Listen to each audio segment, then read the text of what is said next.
Perfect World, Chapter 1. Stone Village terletak di dalam pegunungan yang luas. Di sekelilingnya ada puncak tinggi dan jurang besar, dan kelompok gunung tak berujung menjulang tinggi.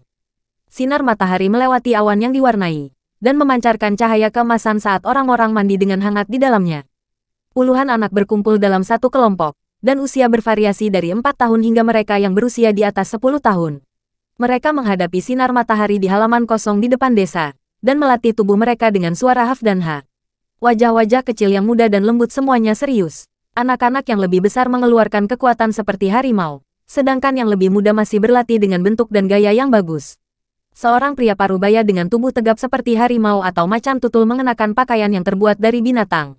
Warna kulitnya seperti tembaga, dan rambut hitamnya tersebar di bahunya. Matanya yang cerah dan hidup mengamati setiap anak, dan dia dengan tegas memberikan instruksi.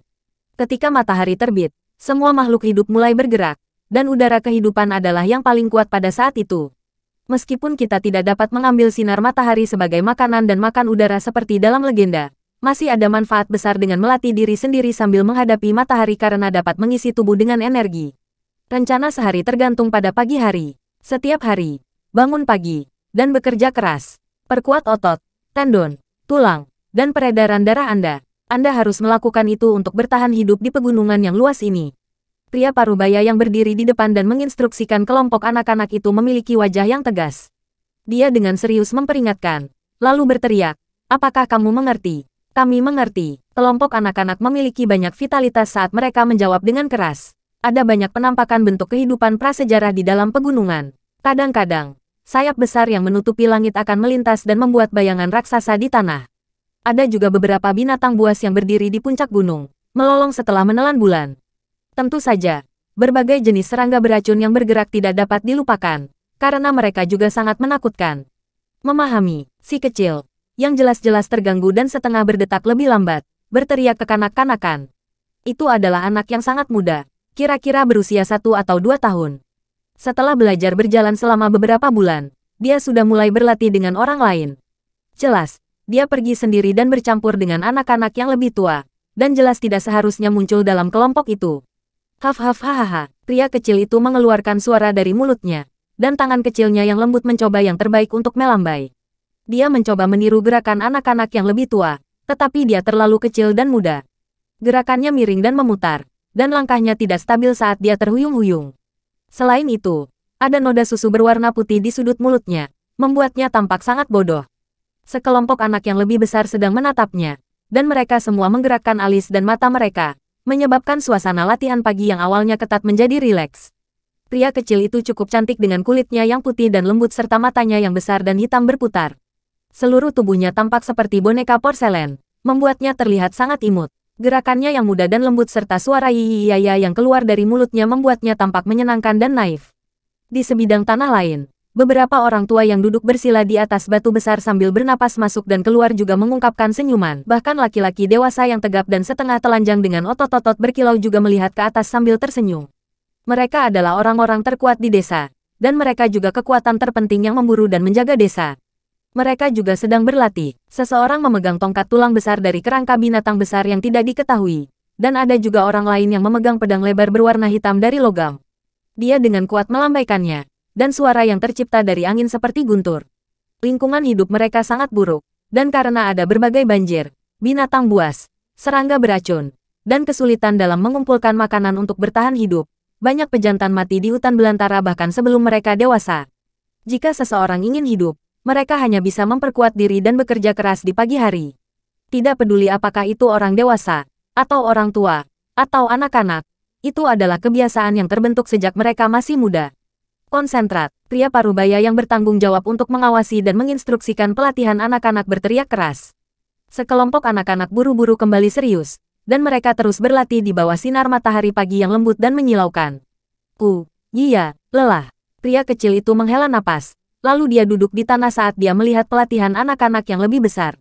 Namun, setelah beberapa saat, perhatiannya beralih. Dia berdiri, dan sambil terhuyung-huyung, dia bergegas menuju burung pipit 5 warna yang melompat dan memantul di dekatnya.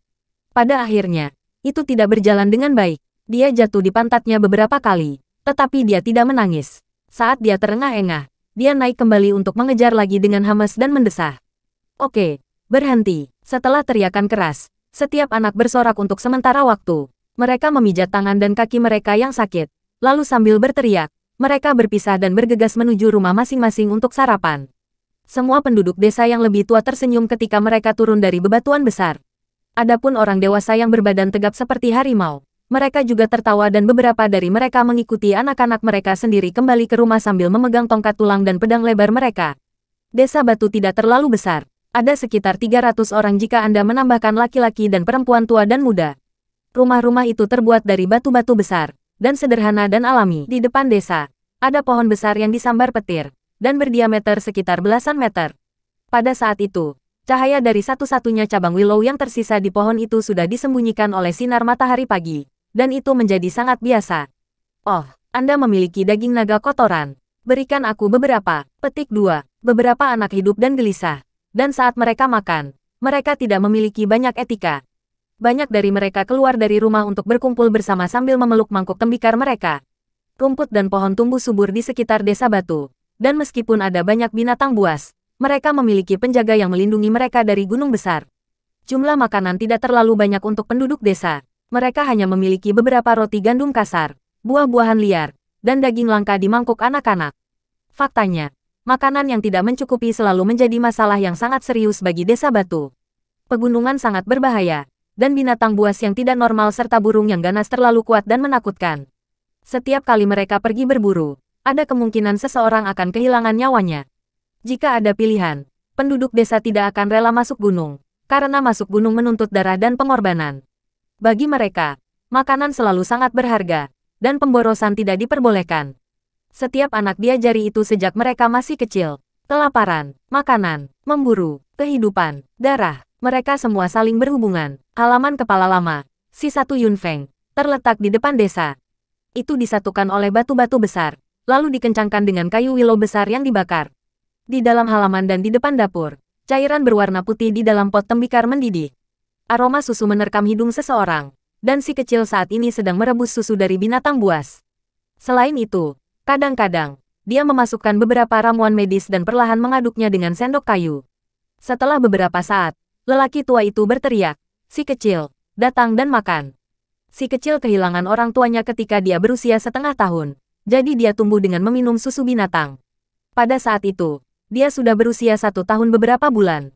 Jika dia anak normal, dia seharusnya sudah disapi. Namun dia masih meminum susu dengan cukup nikmat. Dia tidak mau berhenti minum susu. Jadi dia diejek oleh beberapa anak yang lebih tua. Iya, aku tidak bisa lari lagi. Dia terus mengejar burung pipit 5 warna. Dan dia sudah kehabisan nafas. Pada saat itu, dia jatuh dan duduk di lantai. Si kecil, minum susumu. Sekelompok anak yang lebih besar berteriak bersama. Kamu monyet kecil, bukankah kalian semua juga melewati usianya? Kepala suku tua itu tersenyum dan menegur mereka. Tapi kami masih belum minum susu pada usia 1,5 tahun. Hehe, si kecil membuat senyum konyol saat menghadapi ejekan anak-anak yang lebih besar. Matanya yang besar, cerah, dan hitam menyipit menjadi bulan sabit dan dia tampaknya tidak keberatan.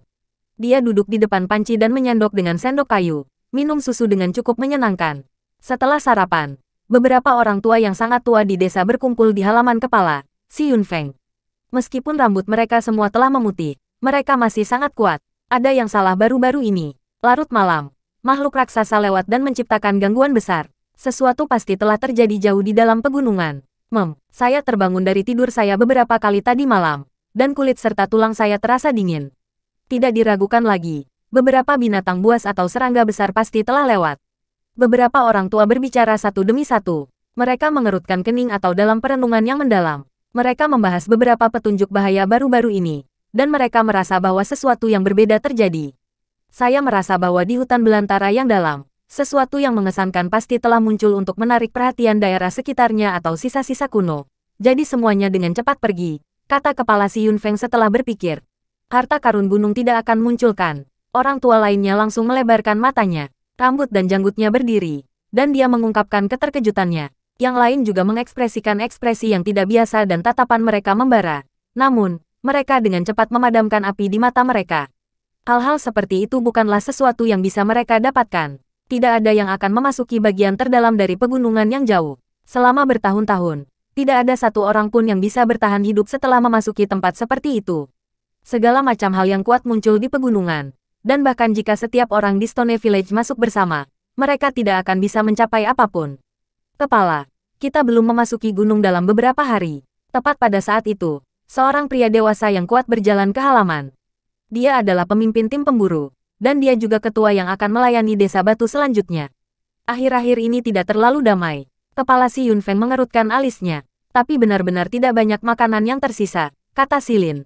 Tubuhnya sangat tinggi dan besar, tingginya lebih dari 2 meter. Dia membawa pedang seberat 300 jin atau lebih, dan seluruh sosoknya tampak seperti beruang berbentuk manusia. Potongan otot berwarna tembaga ada di sekujur tubuhnya, dan mereka bergerak seperti ular piton. Anak-anak kecil perlu tumbuh dan mereka tidak boleh kelaparan. Kita harus memikirkan beberapa metode, kata seorang penatua. Meskipun tidak terlalu damai dan tenang di malam hari di sini, di sisi lain, tidak banyak kelainan di siang hari. Saya akan membawa beberapa orang keluar, dan seharusnya tidak ada banyak masalah jika kita berhati-hati, kata Silin. Pada akhirnya, lusinan pria di masa jayanya berkumpul di depan desa. Kepala suku, si Yunfeng, membawa mereka ke depan kayu yang tersambar petir dan dengan sungguh-sungguh berdoa ke arah pohon willow tua itu. Roh penjaga, tolong lindungi anggota klanku. Biarkan mereka berburu mangsa gemuk untuk anak-anak, dan kembali dengan selamat. Dengan hati yang saleh, kami mempersembahkan kurban dan persembahan kepada Anda untuk generasi yang akan datang.